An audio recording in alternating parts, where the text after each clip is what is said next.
नमस्कार, स्वागत है हमारे राजस्थान में आपका। मैं हूं आपके साथ हर्षदा। सीता माता वन क्षेत्र में मानव सेवा प्रकृति प्रेमी ग्रुप द्वारा दूसरा रविवार मिशन प्लास्टिक पॉलिथीन अभियान चलाया गया। अध्यक्ष हनुमान सिंह नरोका की अगुवाई में ये अभियान निमली स्थित झरने के पास आयोजित हुआ, जहां मेले के कारण प्लास्टिक और पॉलिथीन का जमावड़ा हो गया था। सोशल मीडिया प्रभारी राजमल सैनी के अनुसार इस अभियान में 2 घंटे में 40 किलो से ज्यादा प्लास्टिक की बोतलें, पॉलिथीन और अगरबत्ती के रैपर एकत्रित किए गए। सभी कचरे को नष्ट कर स्वच्छता का संदेश दिया गया। ग्रुप ने आगामी 5 रविवार तक इसी तरह के सफाई अभियान के चलाने की योजना बनाई है। अभियान में स्थानीय ग्रामवासी और ग्रुप के पर्यावरण प्रेमियों का भी पूरा सहयोग मिला। इस दौरान संरक्षक विनोद कुमावत, सचिव राजेश सैनी और अन्य सदस्य भी मौजूद रहे। जैसा कि आप देख रहे हैं दोस्तों, इस सीता माता वन क्षेत्र में काफ़ी प्लास्टिक थैलियाँ का जो है कचरा फैला हुआ था। हमारे ग्रुप के द्वारा ये निर्णय लिया गया था कि इसमें एक व्यापक अपन को 7 रविवार तक सफाई अभियान चलाया जाए। आज दूसरे रविवार को आप देख रहे हैं कम से कम 40 किलो से अधिक प्लास्टिक थैलियाँ आदि अगरबत्तियाँ वगैरह हमने इकट्ठी की है। और आप सबसे अपील करते हैं कि आप भी वन क्षेत्र में जाएं तो उनको साफ़ सुथरा रखें और अधिक से अधिक इस सफाई अभियान में जुड़कर हमारा सहयोग करें। बहुत बहुत धन्यवाद। आगामी कितने रविवार चलेगा? जैसा हमारी टीम ने निर्णय लिया है कि इसको हम 7 रविवार तक लगातार इस क्षेत्र में सफाई अभियान चलाकर इस कार्यक्रम को पूरा करेंगे। आज इसी कड़ी का हमारा दूसरा रविवार में हमने ये करीब 40 किलो से अधिक प्लास्टिक थैलियां हमने इकट्ठी की है। बस्सी में तहसीलदार रमेश मीणा ने रास्ता खोलो अभियान के तहत एक बड़ी मिसाल पेश की। 20 सालों से बंद पड़े 2 रस्तों को महज 2 घंटे में अतिक्रमण मुक्त कर दिया गया, जिसमें ग्रामीणों के लिए राहत की बात कही। और इसी कार्रवाई के बाद अतिक्रमणकारियों में हड़कंप मच गया। बस्सी और टोडाभाटा पंचायत में चलाए गए इस अभियान के तहत तहसीलदार रमेश मीणा, गिरधावर पटवारी और बस्सी थाना पुलिस की मौजूदगी में अतिक्रमण हटाने की कार्रवाई हुई। अतिक्रमणकारियों ने रास्तों को अवरुद्ध करने के लिए डोल कांटे, तारबंदी और कटीली झाड़ियां लगा रखी थी, जिन्हें जेसीबी की सहायता से हटाया गया। तहसीलदार रमेश मीणा ने कहा कि सरकारी जमीन पर कब्जा बर्दाश्त नहीं किया जाएगा। अतिक्रमणकारियों के खिलाफ सख्त कार्रवाई की जाएगी। अब इस रास्ते के खुलने से लगभग 500 ग्रामीणों की राह आसान हो जाएगी। यह अभियान जयपुर कलेक्टर जितेंद्र कुमार सोनी के निर्देश पर चलाया जा रहा है। भैया ओरण मामले में श्री विधायक रविंद्र सिंह भाटी के खिलाफ झिझनियाली पुलिस थाने में मामला दर्ज हुआ। ये मामला सोलर पावर परियोजना के विरोध में प्रदर्शन कर रहे लोगों के साथ कथित तौर पर किए गए अनुशासनहीन व्यवहार को लेकर दर्ज किया गया। आपको बता दें, पुलिस ने भाटी के खिलाफ बीएनएसएस धाराओं के तहत एफआईआर दर्ज कराई है। इस मामले की पुष्टि करते हुए जिला पुलिस अधीक्षक सुधीर कुमार ने बताया कि एफआईआर दर्ज कर मामले की जांच सीआईडी को सौंप दी गई। शुक्रवार को सोलर पावर प्रोजेक्ट के खिलाफ प्रदर्शन कर रहे कुछ ग्रामीणों को पुलिस की गाड़ी से उतारकर रविंद्र सिंह भाटी ने उनसे बुरा बर्ताव किया और दबाव बनाकर 2 प्रदर्शनकारियों को पुलिस गाड़ी से रिहा करवा लिया था। भैया ओरण क्षेत्र में अडानी कंपनी द्वारा सोलर प्रोजेक्ट का कार्य चल रहा है और इस पर स्थानीय ग्रामीण विरोध कर रहे थे। अब इस विवाद ने राजनीतिक तूल पकड़ लिया है और पुलिस ने विधायक भाटी के खिलाफ कड़ी कार्रवाई शुरू कर दी है।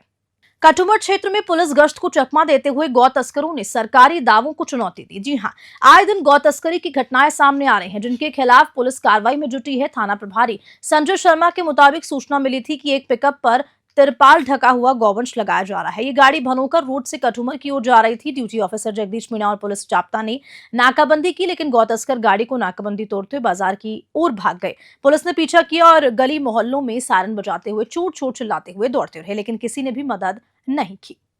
रात को जो घटना हुई है गौवंश को लेकर, कितने गौवंश बरामद हुए, कब की घटना है? ये रात को 12:30-1 बजे करीब हमारे यहाँ सूचना अधिकारी है महावीर सिंह कांस्टेबल, उसको सूचना मिली थी कि बनौकर से कठुमर की तरफ एक पिकअप गाड़ी जिसमें तिरपाल ढका हुआ है, जिसमें गौवंश भरा हुआ है, तेज़ रफ्तार से आ रही है। जिस पर डीओ जगदीश प्रसाद एसआई ने मेजाफ्ता के नाकाबंदी की लक्ष्मणगढ़ स्टैंड पे। गाड़ी तेज़ रफ्तार से आती हुई सोती मोहल्ला की तरफ अंदर मार्केट में चली गई, जहाँ रास्ता अवरुद्ध होने के कारण गाड़ी नहीं निकल पाई और पीछे से जाफ्ता और डीओ गाड़ी का पीछा कर रहे थे। उसके बाद में मुलजिम गाड़ी को छोड़कर और अंधेरे का फ़ायदा उठाकर गलियों में भाग गए। गाड़ी की तलाश ली गई तो गाड़ी में 5 गौवंश भरे हुए मिले और एक 20 लीटर की अवैध हथकड़ शराब की कैन भरी हुई मिली थी, जिस पर कार्रवाई करते हुए गौवंश को अलीपुर गौशाला में छुड़वा दिया गया है और गाड़ी पिकअप को जब्त किया गया। उसके बाद में वापसी में पिकअप को जब लेके आ रहे थे तो एक बोलेरो HR नंबर की HR 30 उस पिकअप और पुलिस गाड़ी का आगे पीछा कर रही थी।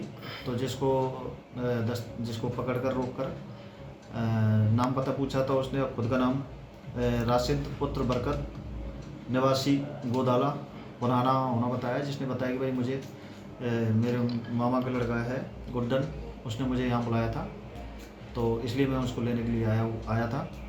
तो जिसकी भी तलाशी ली गई तो उसमें 2 कैरेट कुल 24 बियर की बोतलें रखी हुई मिली, जिस पर उक्त मुलजिम को भी गिरफ्तार किया गया है और प्रकरण पंजीबद्ध किया जा रहा है। बांदीकुई में पूर्व छात्र संघ अध्यक्ष दौलत राम मीणा और पूर्व छात्र नेता बाबूलाल मीणा के नेतृत्व में सैकड़ों लोग उपखंड कार्यालय पहुंचे और नरेश मीणा को जेल से रिहा कराने की मांग को लेकर ज्ञापन दिया। दौलत राम मीणा ने बताया कि जिस गांव में ये घटना घटी वे बिल्कुल गलत था। प्रशासन ने स्थानीय लोगों के साथ साथ गलत किया है और भोली भाली जनता को परेशान किया। उन्होंने प्रशासन की कार्रवाई को अनुचित बताते हुए मीणा की रिहाई की मांग की। पूर्व छात्र नेता बाबूलाल मीणा ने कहा कि लोगों में आक्रोश है और उनका मानना है कि जिन गांवों में नुकसान हुआ है वहां के लोगों को न्याय मिलना चाहिए। नरेश मीणा के समर्थन में समाज के युवा जगह जगह ज्ञापन दे रहे हैं और इसी मौके पर सतीश बैरवा, श्रीराम मीणा सहित कई अन्य लोग भी उपस्थित थे।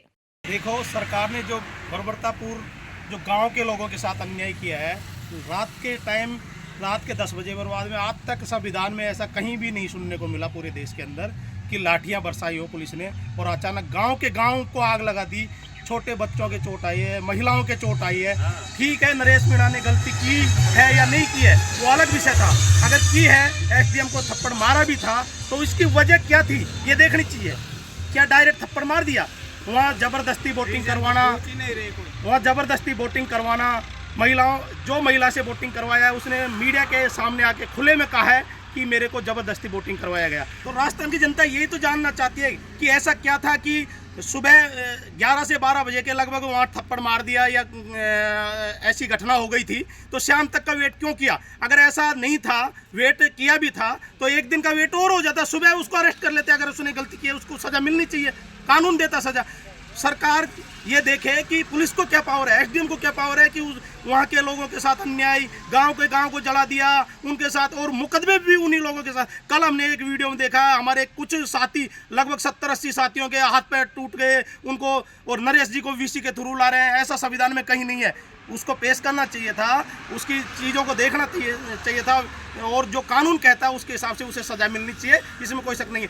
पर हम सरकार को चेताना चाहते हैं, पूरे राजस्थान के युवा, अगर नरेश मीणा को जल्दी रिहा नहीं किया गया और न्याय नहीं दी गई, गांव के लोगों के साथ अगर ऐसे पेश आते रहे, वहां पे अगर शीतलता नहीं बरती गई सरकार के द्वारा तो एक बड़ा आंदोलन का रूप ले लिया जाएगा और राजस्थान का युवा चुप नहीं बैठेगा। देखिए, ये बहुत बड़ा इश्यू हो गया।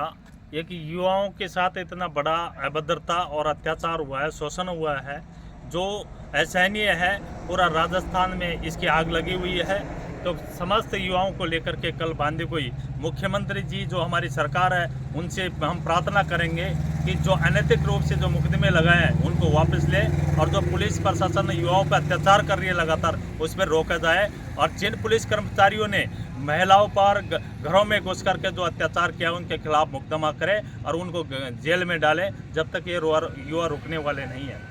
कि हमारा देश लोकतंत्र का देश है, इसमें सबका अधिकार है, लड़ने का भी अधिकार है और मतदान करने का भी अधिकार है। तो नरेश मीणा ने जो निर्दलीय चुनाव लड़ा है तो लड़कर के कोई अपराध नहीं किया, उसको एक दोनों पार्टियों ने मिलकर के मजबूर किया है और यही तो बात है। पुलिस प्रशासन ने ऐसा करना कहाँ संविधान में लिखा है? पुलिस को किसने पावर दिया? यही तो हम पूछना चाहते हैं कि आपके पीछे किसका हाथ है। देखिए, ऐसी कोई बात नहीं है। बड़े बड़े नेता सब की संपत्ति हमारे युवाओं के साथ है, इसमें कोई शक नहीं है। वो उनके स्तर से काम कर रहे हैं और समय आ रहा है उनके उतरने का।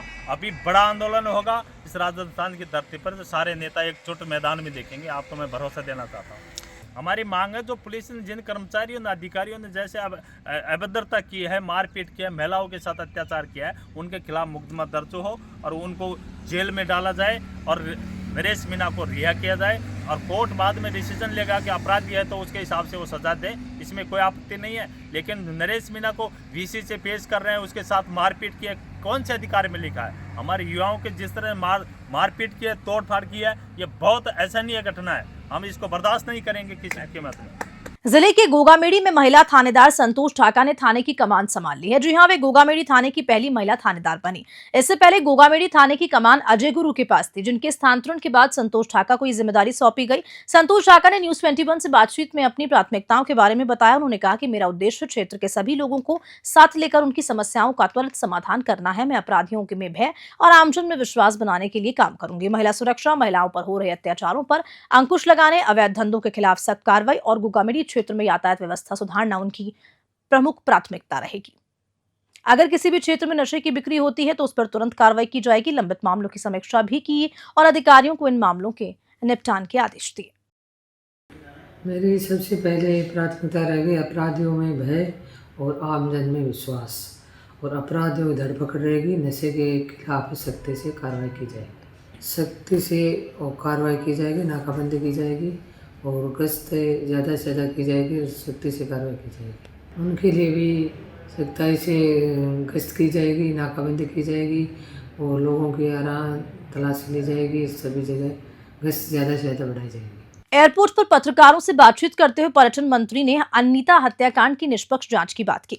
उनका कहना है कि पुलिस ने मुख्य आरोपी को गिरफ्तार तो कर लिया है और संदिग्धों की गिरफ्तारी भी हो रही है। मंत्री ने इस बात पर जोर दिया कि पूरी जांच निष्पक्ष और सही तरीके से होगी, ताकि किसी भी अपराधी को बचने का मौका न मिल सके और कोई निर्दोष सजा ना पा सके। मंत्री ने बहुप्रतीक्षित एलिवेटेड रोड के निर्माण की प्रक्रिया पर भी बात की। उन्होंने बताया कि सड़क परिवहन मंत्री नितिन गडकरी के आशीर्वाद से ये परियोजना अब अंतिम चरण में पहुंच गई है। ये परियोजना पिछले कई वर्षों से हमारे प्रयासों का हिस्सा रही है और अब इसका टेंडर प्रक्रिया अंतिम चरण में पहुंच चुका है। हमें उम्मीद है कि आने वाले 2 महीने में इसका शिलान्यास किया जाएगा। नई टर्मिनल बिल्डिंग के निर्माण की भी जानकारी दी गई, जो अगले 3-4 महीने में पूर्ण होगा। 500 करोड़ रुपए की लागत से स्टेशन का नवीनीकरण किया जाएगा। उन्होंने कहा कि हमारा उद्देश्य यह है कि जोधपुर का रेलवे स्टेशन एयरपोर्ट की तर्ज पर विकसित हो, ताकि यात्रियों को बेहतरीन सुविधा मिल सके। मंत्री ने धारा 370 और वक्फ बोर्ड की जमीन के मुद्दे पर भी टिप्पणी की। उन्होंने कहा कि धारा 370 को समाप्त करने का निर्णय नरेंद्र मोदी और अमित शाह के नेतृत्व में लिया गया था और अब ये देश के लिए एक काले धब्बे के रूप में नहीं रहेगा। देखिए, जोधपुर के लिए बहुप्रतीक्षित जोधपुर एलिवेटेड रोड, जिसके लिए पिछले कई वर्षों से हम सब मिलकर के प्रयास कर रहे थे, सम्मानीय प्रधानमंत्री जी के आशीर्वाद से आदरणीय सड़क परिवहन मंत्री नितिन गडकरी जी ने जो वादा जोधपुर के लोगों के साथ में किया था, मेरे अनुरोध को स्वीकार करते हुए उसे अब वो लगातार प्रयासों के बाद में सारी अवरोधों को पार करके टेंडर की स्टेज पे आ गया है और मुझे पूरा भरोसा है कि आने वाले 2 महीने में हम टेंडर की प्रक्रिया को पूरी करके इसका शिलान्यास करते हुए काम शुरू कर पाएंगे। जो वादा किया था कि ये एलिवेटेड रोड बनना चाहिए, जो जोधपुर के लिए आवश्यकता भी है, वो वादा पूरा हुआ है। 968 करोड़ रुपए की बेसिक कॉस्ट इसकी कैलकुलेट की गई है।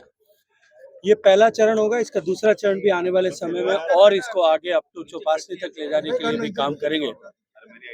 हम सब लोग एयरपोर्ट पे खड़े हैं और अब तो एयरपोर्ट का टर्मिनल बिल्डिंग भी आप सबको दिखाई देने लगा है। आने वाले 3-4 महीने में ये बिल्डिंग भी पूरी हो जाएगी, तब जोधपुर के कम्युनिकेशन को लेकर के, आवागमन को लेकर के जोधपुर में बहुत बड़ा लाभ होगा। जोधपुर रेलवे स्टेशन का रीडेवलपमेंट का काम शुरू हो चुका है। 500 करोड़ रुपए की लागत से जोधपुर रेलवे स्टेशन का नवीनीकरण, एयरपोर्ट की तर्ज पर जोधपुर का रेलवे स्टेशन बने, इस दृष्टिकोण से काम हो रहा है। राजस्थान में डबल इंजन की सरकार है और इस डबल इंजन की सरकार में हम जोधपुर के लोकसभा क्षेत्र को राजस्थान के सभी क्षेत्रों में जिस तरह से विकास हो रहा है उसमें अग्रणी रखते हुए हम जोधपुर में काम करें, इस दृष्टिकोण से मिलकर के हम सब पार्टी परिवार के लोग मिलकर के काम करें। सर, अनीता चौधरी की हत्या तो एक तो ये पूरा ही है, फर्स्ट एक फेज है, इसका एक्सटेंशन एक और बाद में एक और फेज पे काम करें। अनीता चौधरी की हत्या के आज 19 दिन हो गए, शव पड़ा है, अभी तक कोई भी जवाब नहीं है पुलिस के पास। क्योंकि मुझे लगता है कि पुलिस ने मुख्य आरोपी को गिरफ्तार किया है और जो संदिग्ध लोग हैं उन सबको भी गिरफ्तार किया है। इन्वेस्टिगेशन अपनी जगह पर है, पूरा इन्वेस्टिगेशन कंप्लीट होगा। वो सब विषयों को लेकर के मुझे लगता है कि अधीरता प्रदर्शित नहीं करनी चाहिए, लेकिन ये तय है कि इन्वेस्टिगेशन की जल्दबाजी के कारण से कोई अपराधी न बचे और कोई निरपराध जेल भी न जाए। इन दोनों का ध्यान रखते हुए जिसने अपराध किया उन सब के खिलाफ कठोरतम कार्रवाई हो। इस जघन्य हत्याकांड के दोषियों को उनके किए की सजा मिले, इसको सुनिश्चित। सर, परिवार और इसी खबर के साथ बुलेटिन में फिलहाल के लिए इतना ही। नमस्कार।